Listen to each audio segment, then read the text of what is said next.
샬롬. 할렐루야. 한 주간 평안하셨나요?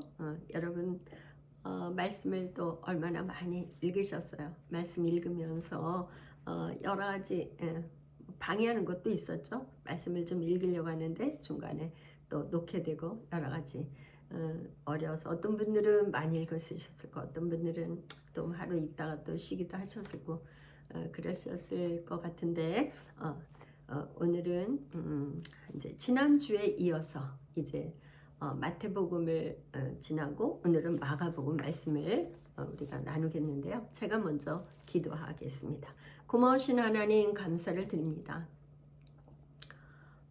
새해 들어서 우리가 어떻게 하면 하나님의 말씀대로 살고 우리의 삶에 열매를 맺을 수 있을까? 하나님 부지런히 말씀 읽고 기도하는데 우리가 전념하고 삶이 변화가 되는 귀한 축복이 있기를 간절히 소원합니다. 이 시간 종이 말씀을 전할 때에 하나님의 성령님 역사하사 말씀에 권세가 있게 하시고 기름을 부어주사 하나님의 능력이 흘러 넘칠 수 있도록 하나님 역사하여 주옵소서. 유튜브 영상을 통해서 예배하는 모든 성도들에게 하나님의 크신 은혜와 축복이 넘치기를 소원하며 예수님의 이름으로 감사하고 축복하고 기도하옵나이다. 아멘. 할렐루야. 지난 시간에 이어서 마가복음을 할 텐데요.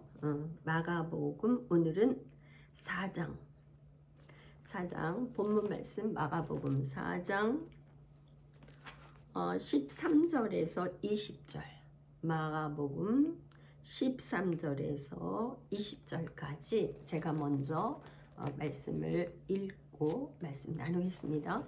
또 이르시되 너희가 이 비유를 알지 못할진대 어떻게 모든 비유를 알겠느냐. 뿌리는 자는 말씀을 뿌리는 것이라. 말씀이 길가에 뿌려졌다는 것은 이들을 가리킴이니 곧 말씀을 들었을 때에 사단이 즉시 와서 그들에게 뿌려진 말씀을 빼앗는 것이요. 또 이와 같이 돌밭에 뿌려졌다는 것은 이들을 가리킴이니 곧 말씀을 들을 때에 즉시 기쁨으로 받으나 그 속에 뿌리가 없어 잠깐 견디다가 말씀으로 인하여 환난이나 박해가 일어나는 때에는 곧 넘어지는 자요. 또 어떤 이는 가시떨기에 뿌려진 자니 이들은 말씀을 듣기는 하되 세상의 염려와 재물의 유혹과 기타 욕심이 들어와 말씀을 막아 결실하지 못하게 되는 자요. 20절 좋은 땅에 뿌려졌다는 것은 곧 말씀을 듣고 받아 30배나 60배나 100배의 결실을 하는 자니라. 아멘. 이 말씀을 가지고 오늘은 제가 제목을 내 삶을 방해하는 것들을 제거하라 하는 제목으로 우리가 말씀을 나누겠습니다. 지난주에는 마태복음은 1장에서 28장까지 중에 임마누엘 하나님이 우리와 함께 계시다 하는 말씀을 나누었습니다. 임마누엘의 하나님. 오늘 마가복음은 사복음서 중에 가장 먼저 기록한 책으로 이렇게 신학자들이 보고 있습니다. 이제 이 마가는 바나바의 조카로 예수님의 12 제자에는 속하지 않는데 이 마가는 그 베드로의 통역관 역할을 하면서 베드로의 설교를 많이 들으면서 정말 복음이 그 마음에 심겨져서 마가 복음서를 기록하는 복음서의 저자가 되는 그런 축복을 받은 사람이 되었던 것 같아요.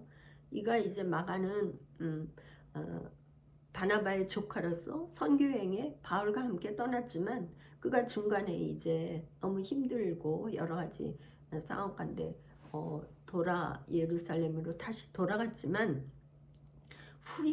후에는 베드로의 영의 아들이 돼서 베드로의 그 마지막 순교하고 그러는 걸 다 목격하며 그 당시에 베드로와 바울이 로마에서 순교할 때 그때 이제 많은 사람들이 이 기독교에서 유대교로 이렇게 넘어가는 거죠. 말하자면 유대교라 하면은 죽이지 않았는데 기독교인들을 많이 박해하고 죽이고 그런 역사가 있었는데 그럴 때에 마가는 정말 복음이 무엇인가, 그 복음이라는 단어는 로마 황제에게 쓰이는 단어였습니다. 황제가 태어날 때, 황제가 등극할 때, 또 옛날 전쟁에서는 황제가 직접 전쟁에 출전을 하죠. 그래서 황제가 나와서 전쟁에 이겼을 때 유앙겔리온 복음을 외쳤어요. 기쁜 소식이라고 그렇게 외쳤죠.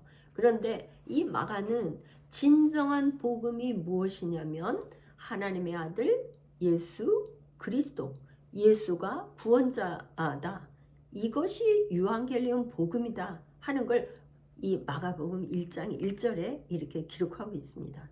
그래서 이 복음을 믿는 사람에게는 마가복음 16장 17, 18절에 어떤 역사가 있느냐, 이 복음을 믿는 사람에게, 믿는 자들에게는 이런 표적이 따르리니 너희가 내 이름으로 귀신을 쫓아내며 새 방언을 말하며 뱀을 집어 올리며 무슨 독을 마실지라도 해를 받지 아니하며 병든 자에게 손을 얹은즉 나으리라. 이 마가는 예수님의 그 말씀 중에 가장 그 키포인트를 정말 복음을 믿어라, 믿는 자에게는 이런 표적이 있습니다. 그러니까 이 죽음을 두려워하지 마십시오. 예수님을 위해서 순교하는 거, 이걸 두려워하지 마십시오 하는 뜻에서 마가복음 1장 1절에 복음이 무엇인지를 얘기했고 16장 마지막에는 믿는 자의 표적에 대해서 얘기하고 있습니다. 그런데 이렇게 믿으려고 아무리 우리가 믿으려고 노력을 해도 안 되고 힘을 써도 안 되고 우리가 믿음으로 삶을 살려고 하지만 그 믿음을 방해하는 것들이 있다는 거죠. 그래서 이 말씀, 오늘 본문 말씀은 예수님께서 씨 뿌리는 비유로 얘기하셨는데 씨 뿌리는 비유를 말씀을 직접 하시면서 이제 길가밭, 돌밭, 가시떨기밭, 좋은 땅, 좋은 밭, 이 네 가지 비유를 통해서 예수님이 말씀을 하고 계세요. 이 씨 뿌리는 비유는 마태, 마가, 누가 이 세 복음서에 다 똑같이 기록되어 있는데 약간 표현하는 단어가 약간 다를 뿐이고 그 내용은 같은 거죠. 그래서 지금 오늘 본문에 읽은 것처럼 길가밭이 있다는 거예요. 길가밭. 이 길가밭은 말씀을 들었는데 사단이 와서 즉시 그 말씀을 빼앗아가는 거예요. 왜 말씀을 들었는데 빼앗아가느냐? 여기 보니까 마태복음과 제가 이렇게 비교해서 이렇게 저기를 하는데 이 저자 마태는 뭐라 하냐면 깨닫지 못할 때 그 마음에 뿌려진 것을 빼앗아간다 그런 거예요. 깨닫지 못하면 말씀을 들었어요. 말씀을 들었는데 이거는 나에게 주신 말씀이구나 하면서 깨닫고 이게 문제구나, 나에게는 무엇이 문제인지 깨닫지 못할 때는 그냥 사단이 와서 뿌려진 그 말씀을 즉시 빼앗아 간다는 거예요. 그게 길가밭이라고 얘기하고 있습니다. 두 번째 이제 돌밭은 뭐냐? 말씀을 들었어요. 그래서 기쁨도 왔어요. 말씀을 들으니까 너무 기뻤어요. 그런데 문제가 뭐냐? 뿌리가 없어. 뿌리가 없어서 잠깐은 견디는데 말씀으로 인해서 이 말씀이 오면 이 삶과 말씀은 반대가 되잖아요. 그러니까 환난도 오고 박해가 일어나니까 곧 넘어진다는 거예요. 돌밭. 뿌리가 없어서. 이 뿌리는 뭐예요? 반석, 뿌리.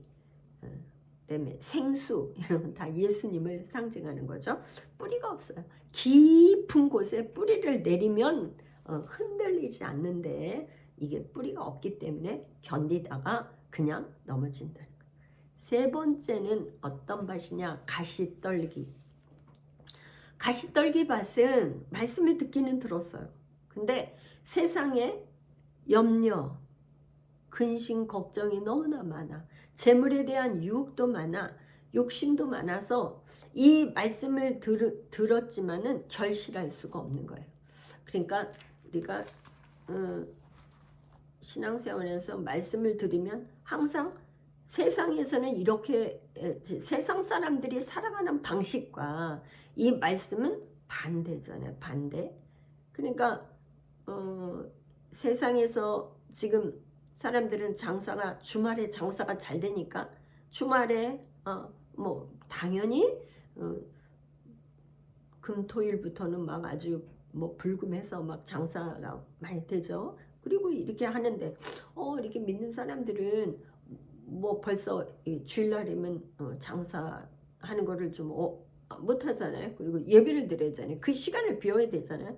물질을 드려야 되는 시간 드리고 물질 드리고 이렇게 해야 되는데 그게 말씀과 상충되니까 어렵죠. 결실을 맺기가 어렵다. 그게 가시떨기 밭이에요. 그러면 네 번째 밭은 어떤 밭이냐? 이게 지금 좋은 땅에 뿌려졌다는 거예요. 좋은 땅. 그러니까 좋은 땅에 뿌려진 그 땅은 좋은 땅은 뭐냐? 말씀을 들어 마가복음에 말씀을 듣고 받아 30배, 60배, 100배로 결실하는 자니라. 여기서 말씀을 듣고 받아라는 게 원어로 제가 찾아보니까 파라데코마이 그런 말이에요. 파라데코마이. 그러니까 말씀을 영어로 take up. 그러니까 말씀을 받아들이고 내가 채택하고 영접해서 이 말씀은 내 말씀이야. 내 말씀으로 받는다는 거예요. 받는다는 거예요.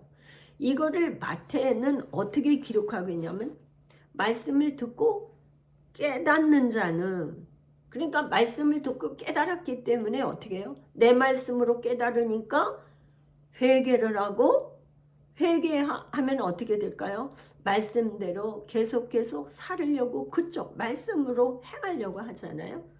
그러니까 그렇게 말씀을 듣고 받아서 이렇게 행하는 사람은 최소가 어떤 축복이 오냐?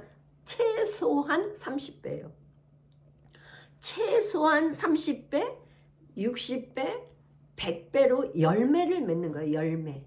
그러니까 지금 뭐 100배로 열매 맺는 그 사람, 맺었던 사람 구약에서 이삭이죠.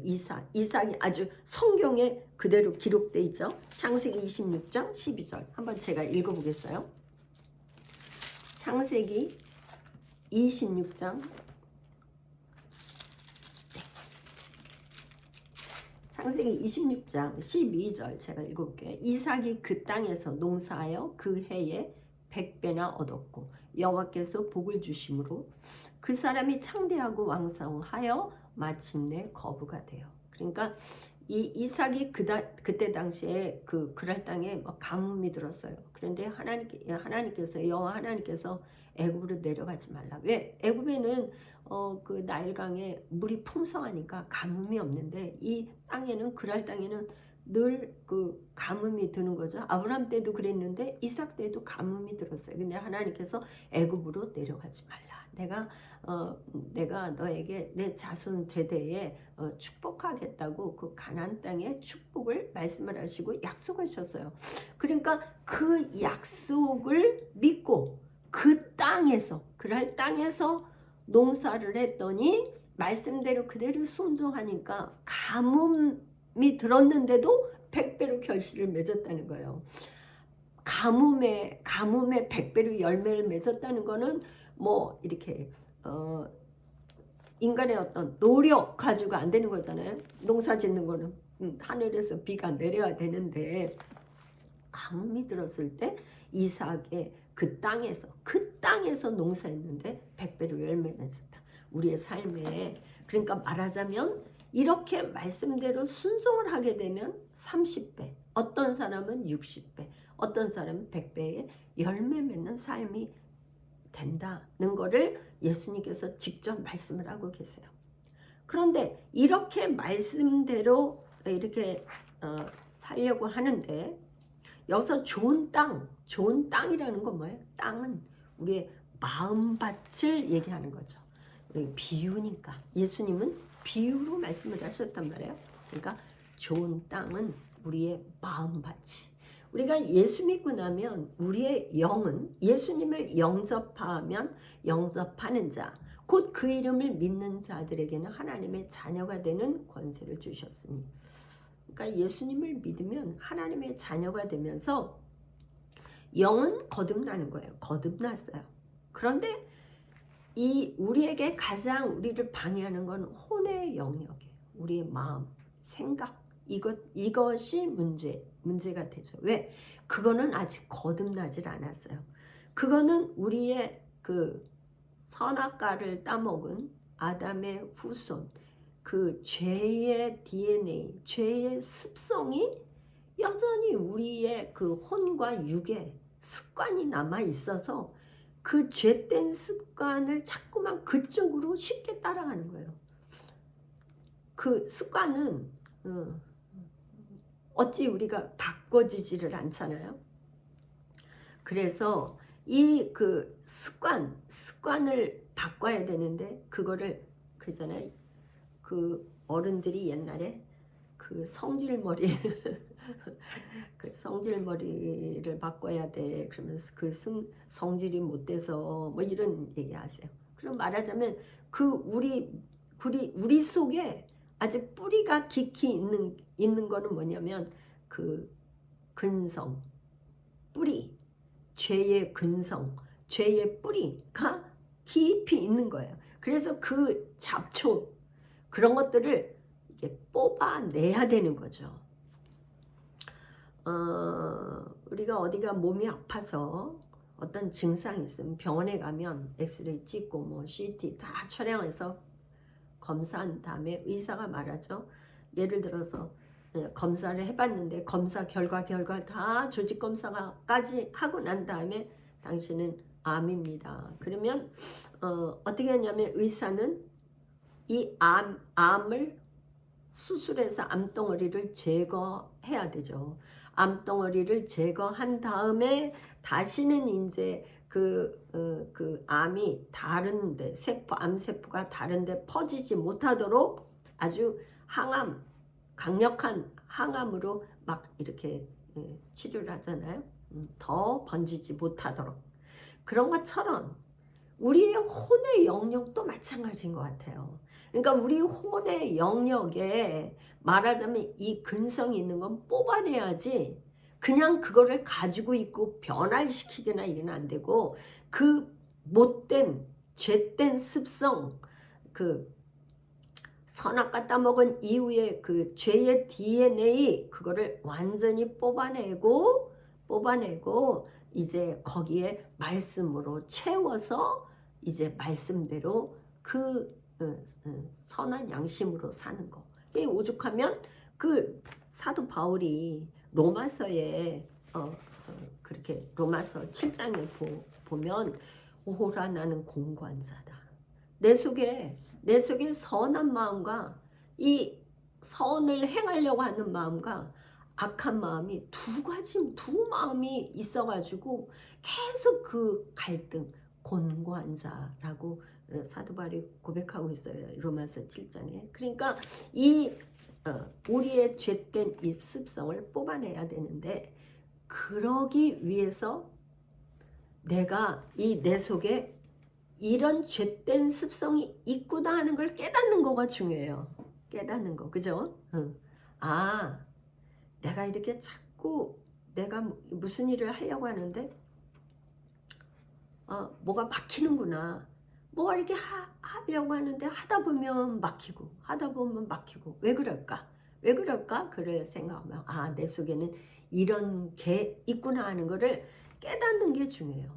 그러니까 그거를 깨달으려면 그냥 자기 혼자 있어서 깨달아지지가 않고 은혜의 자리에, 예배의 자리에, 말씀 듣는 자리에, 기도의 자리에 와서 말씀을 듣는 가운데 내 속에 이런 게 있구나 하는 걸 깨닫는 거죠. 옛날에 그래서 부흥회를 하면 뭐 월요일 저녁부터 토요일 날 새벽까지 연이어서 계속 스트레이트로 막 부흥 강사님이 오셔서 말씀하고 할 때 뭘 하세요? 회개하라고. 제일 먼저 회개하라고 외치셨잖아요. 그러니까 우리 속에 이 잘못된 거, 잘못 살은 거를 회개해야 되는데 회개가 그냥 되는 게 아니잖아요. 깨달아야 회개할 수 있잖아요. 그래서 그거를 깨닫고 회개하고 눈물로 통해 자복하고 내가 이제 다시는 그렇게 살지 않겠습니다. 그러면서 바꿔서 이제 바꾼 사람, 바꾸고 내가 절대 이렇게 안 살겠다고 자기의 삶을 바꾸는 사람만 30배, 60배, 100배로 결실을 맺는다 이런 말이죠. 그래서 우리는 뭐예요? 마침내 우리가 신의 성품, 베드로서에 보면 너는 신의 성품에 참여하는 자들이 되라고 그랬는데 우리가 신의 성품을 이렇게 닮아가면 마침내 하나님 나라에 들어가는 거죠. 에녹은 여호와 하나님과 300년을 동행하다 365살에 그냥 죽지 않고 들림받아 하나님 나라에 들어갔어요.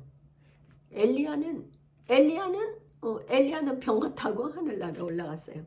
그러니까 더 이상 이 땅에 머물 저기가 아니고 신의 성품으로 혼전이 된 에녹과 엘리야 같은 사람. 정말 얼마나 어떻게 했으면 제일 궁금해요. 에녹은 어떻게 300년 동안을 하나님과 동행하였을까? 그러니까 그때 당시에 에녹이 살았을 때 뭐 무드셀레 969살 이렇게 살았는데 사람들이 자기 아들도 그렇게 살았고 그 부모는 900몇 살 살았잖아요. 근데 에녹은 365살이니까 3분의 1밖에 안 살았어요. 그러니까 길게 산 게 축복이라기보다 뭐 길게 장수하면서 오래 산 것도 축복이지만 300년 동안 정말 하나님과 동행했던 에녹, 그런 하나님 나라에 그냥 들어갔잖아요. 그래서 오늘은 제가 이제 그 내 삶을 방해하는 것들이 과연 무엇이 있는가, 그걸 알아야지만 제거할 수 있지 않을까요? 그래서 오늘 많은 것 중에 제가 몇 가지, 그래서 이걸 좀 시리즈로 몇 번의 영상을 통해서 제가 이렇게 여러분과 나누기를 원하는데요. 오늘은 그 중에 한 5가지 정도를 나눠보겠습니다. 이제 몇 가지 나누는데 그 중에 한 5가지. 첫 번째는 공유의 근성, 두 번째는 혈기의 근성, 세 번째는 합리화와 정당성의 근성, 염려의 근성, 그 다음에 악한 말, 과격한 말을 하는 근성이 우리 속에 있다는 것을 깨달으시기를 축복합니다. 먼저 공유의 근성. 제가 이제 5가지를 얘기하는데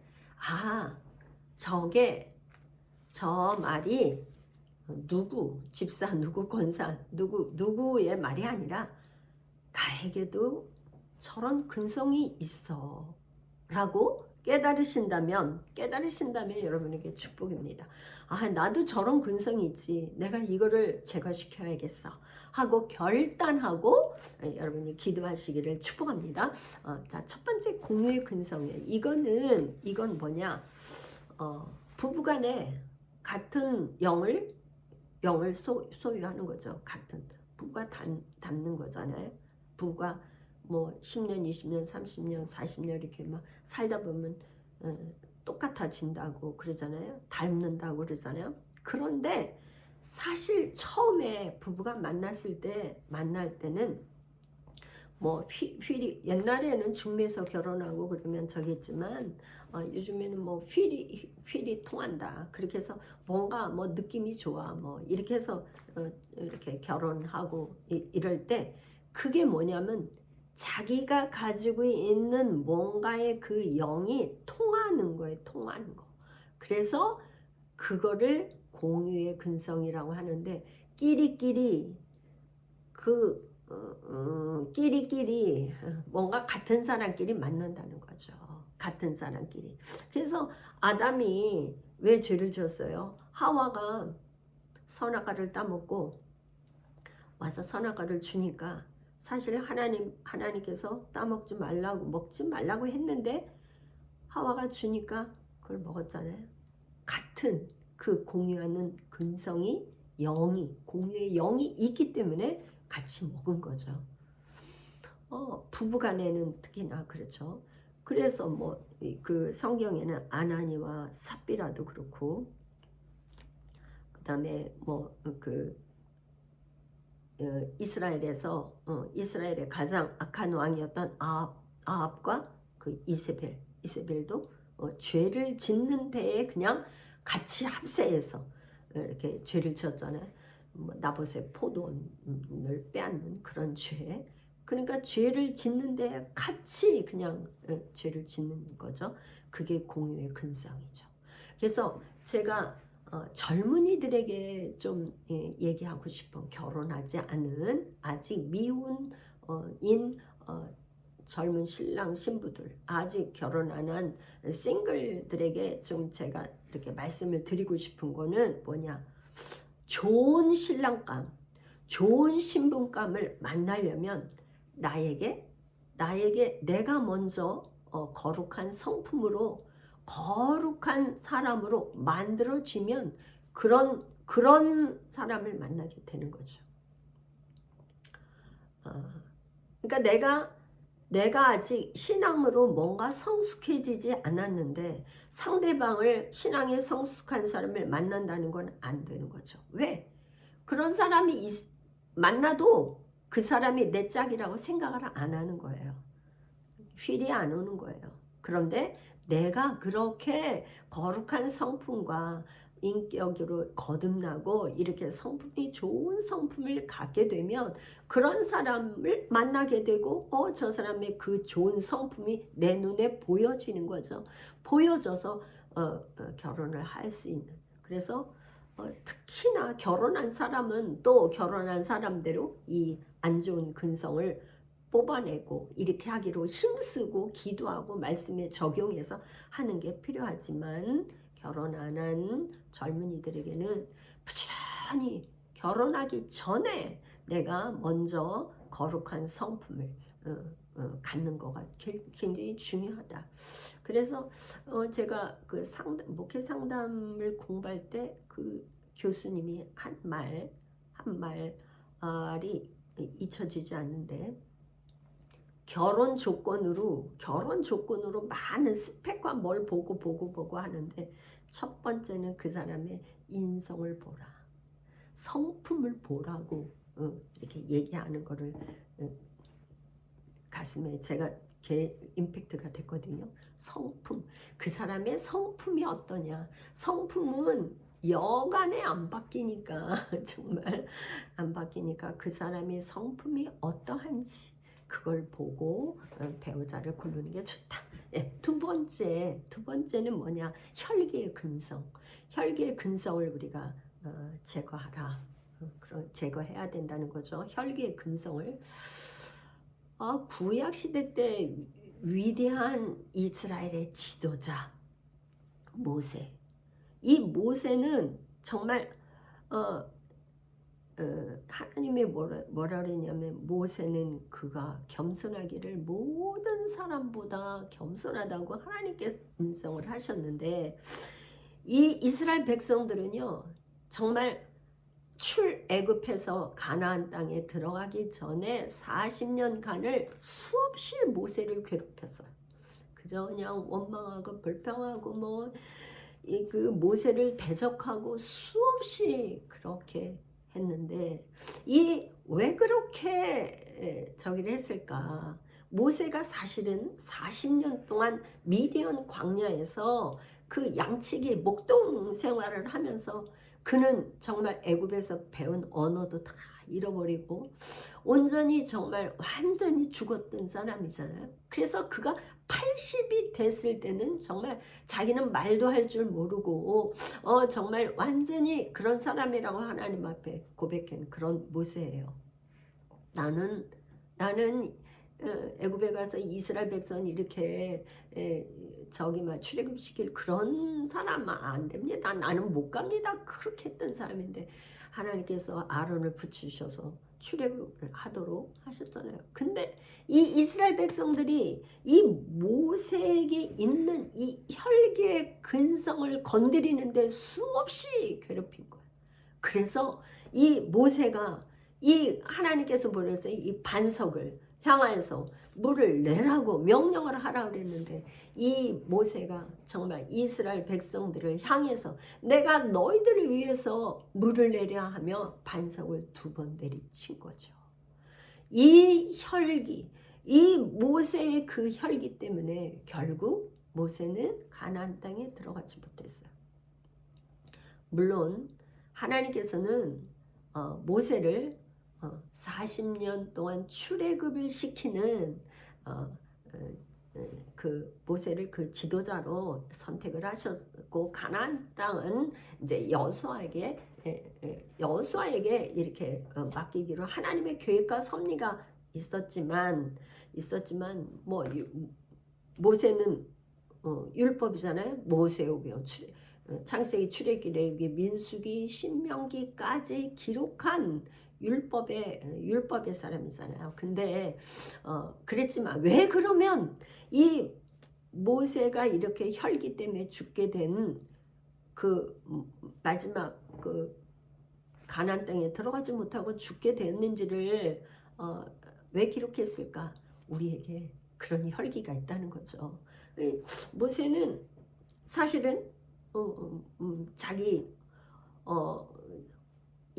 저기 엄마 낳아준 생모에게서 생모가 아니고 애굽의 공주에게 엄마라고 하면서 궁궐에서 자랐잖아요. 물론 그 어머니가 젖을 먹이고 이렇게 했지만 친엄마인데 친엄마에게 엄마라 하지 않고 유모라고 부르면서 그렇게 자랐잖아요. 그런 사이에서 자기가 이스라엘 백성인데 이스라엘 히브리 민족인데 애굽의 궁궐에서 궁에서 살면서 그 갈등과 이런 거에서 이 속에 분노와 혈기가 아무래도 쌓여 있지 않았을까. 그런 거룩한 분노 뭐 이런 게 많이 쌓였겠죠. 그렇잖아요. 그거로 인해서 결국엔 모세는 그 혈기 때문에 가나안 땅에 들어가지 못한 우리 속에 혈기가 많이 있죠. 그래서 잘 하다가 평상시에 잘하다가 어떤 상황, 어떤 문제, 뭐가 일어나면 갑자기 혈기를 확 부리는 거. 그거는 상대방이 나를 혈기나게 저 사람이 그랬기 때문에 내가 혈기를 낸 게 아니라 내 속에 혈기의 근성이 있기 때문에 혈기를 부린 거라고 보시면 좋겠습니다. 그래서 여러분들 어떻게 혈기의 근성, 뿌리 이거를 완전히 제거하시는 여러분들 되시기를 축복합니다. 3번째는 합리화를 시키고 정당화를 시키는 근성을 제거하라. 이거는 누구를 예를 들면 좋겠냐? 사울왕은요 그때 당시에 그 이스라엘 백성들에게서 그야말로 키가 한 30cm나 더 큰 킹카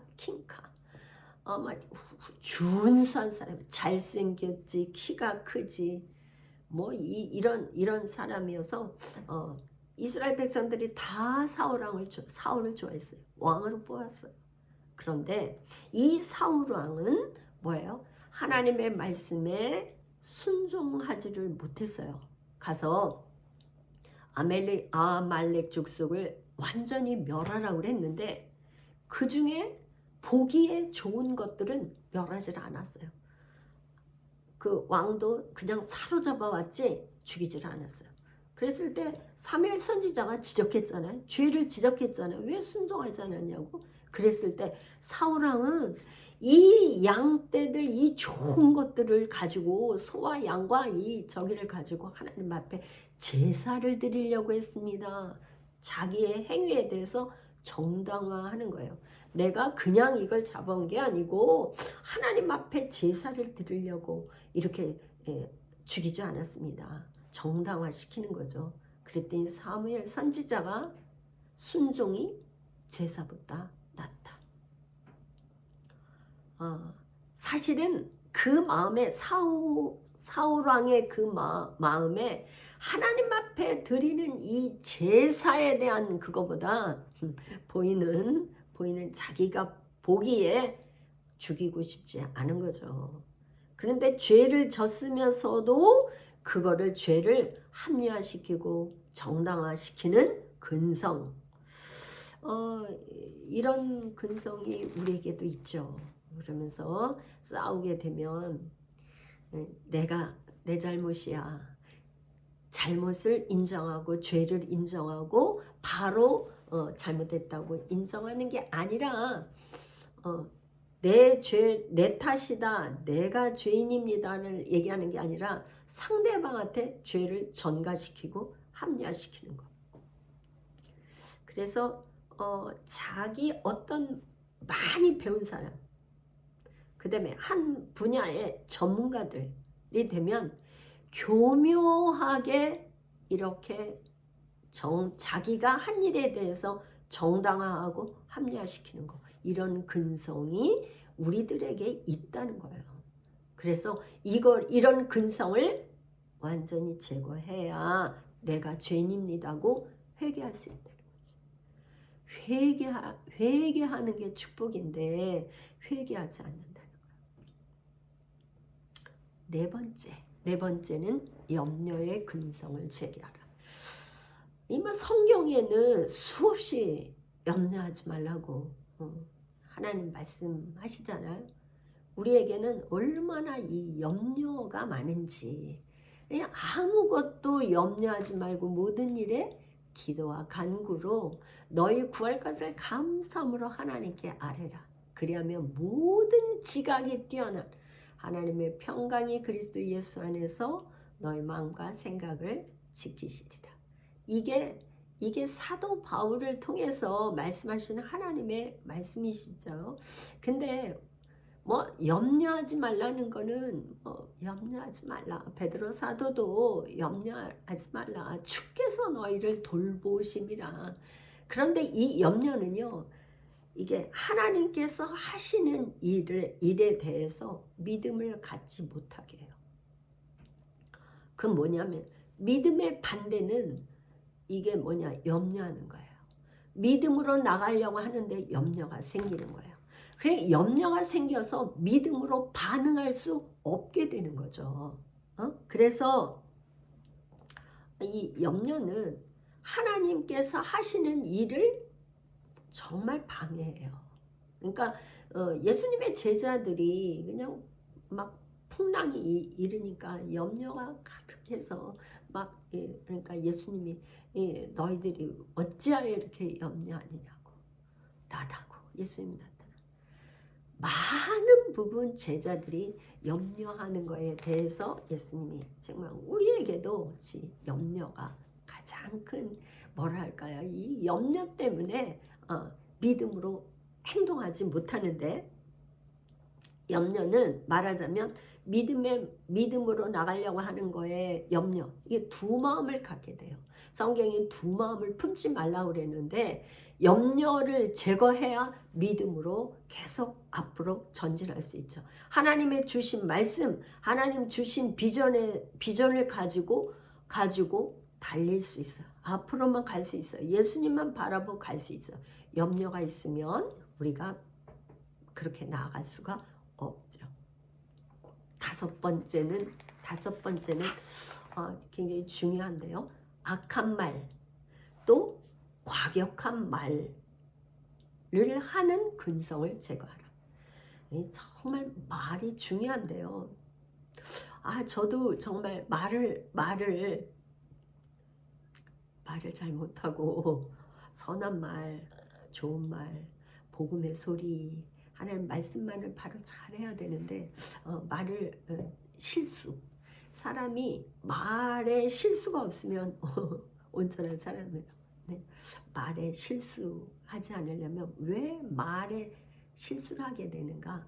우리 속에 악한 말과 막말을 하게 되는 이 근성이 있기 때문에 그렇다는 거죠. 그래서 이 사탄은 우리 속에 있는 이 근성 때문에 계속 그걸 건드려서 악한 말을 하게 하죠. 이스라엘 백성들이 40년 광야에서 이 하나님께서 이스라엘의 그 가나안 땅에 들어가기 전에 12명의 정탐꾼을 보냈어요. 정탐꾼을 보냈을 때 그들이 40일 동안 거기를 가나안 땅을 정탐을 하고 돌아왔을 때 이제 두 패로 갈려졌잖아요. 그쵸? 10명은 부정적인 보고를 내고 두 사람만 긍정적인 보고를 했어요. 근데 하나님께서는 뭐라고 하냐? 이 40일 동안 보고 온 그거를 본 그대로 말한 10명의 그 보고에 대해서 하나님께서는 악한 말을 한 이 백성들을 내가 이 가나안 땅에서 다 죽인다 그러죠. 죽이리라. 멸하리라. 가나안 땅에 들어가지 못하게 하겠다고 하셨어요. 그러니까 40일 하루를 1년으로 계산해서 40년 동안 광야에서 머물다가 광야에서 죽고 그 이후에 어린아이들이 자라서 40년이 돼서 그 젊은이들 후세만 들어가고 그 땅을 보고 온 게 갈렙과 여호수아. 여호수아는 본대로 말한 게 아니라 하나님께서 주신 비전을 말한 거죠. 본 그대로 와서 얘기를 하면 그 땅에 들어가 보니까 정말 그 정말 거인들이 사는데 우리는 보니까 그 거인하고 비교하면 메뚜기 같이 조그맣더라. 작아. 그러니 그 사람들 속에서 우리가 어떻게 그 사람들을 싸워서 이겨서 살겠는가? 사실 본대로 이 말한 사람들이 틀린 건 아니에요. 틀리지는 않았어요. 그랬는데 하나님께서는 뭐예요? 언약 백성. 그러니까 하나님이 안 계신 거예요. 하나님이 함께 임마누엘 함께 하시면 그 거인들을 이 이스라엘 백성들을 이 사람들은 거인이고 이스라엘 백성들이 하나님이 함께 하셔서 싸우는데 전쟁은 하나님께 속한 것이니 하나님께서 싸우신다는 거잖아요. 하나님은 상관하지 않은 거예요. 하나님이 싸우면 거인이 문제가 아니라 그렇죠. 그래서 완전히 할 거라는 이 하나님 주신 약속과 비전을 잃어버린 거예요.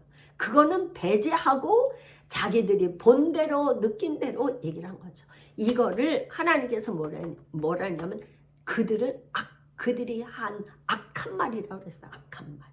막말을 했다고 그래요. 그게 뭐냐. 우리 속에 우리는 항상 뭐냐. 내가 본 대로 느끼는 대로 환경대로 따라가면 우린 멸망하는 거죠. 말하자면 그 이스라엘 백성들이 가나안 땅에서 죽은 멸망한 사람들이 사실은 뭐예요? 사실 그 사람들이 본 대로 맞는 말이지만 하나님이 주신 하나님이 없는 하나님이 그들 안에 하나님을 믿는 신뢰하는 믿음이 없었기 때문에 악한 말이고 막말을 하게 된 거예요. 정말 이 언어, 말에 대한 실수가 없이 정말 이 말을 우리 속담에 말 한마디에 천냥빚을 갚는다.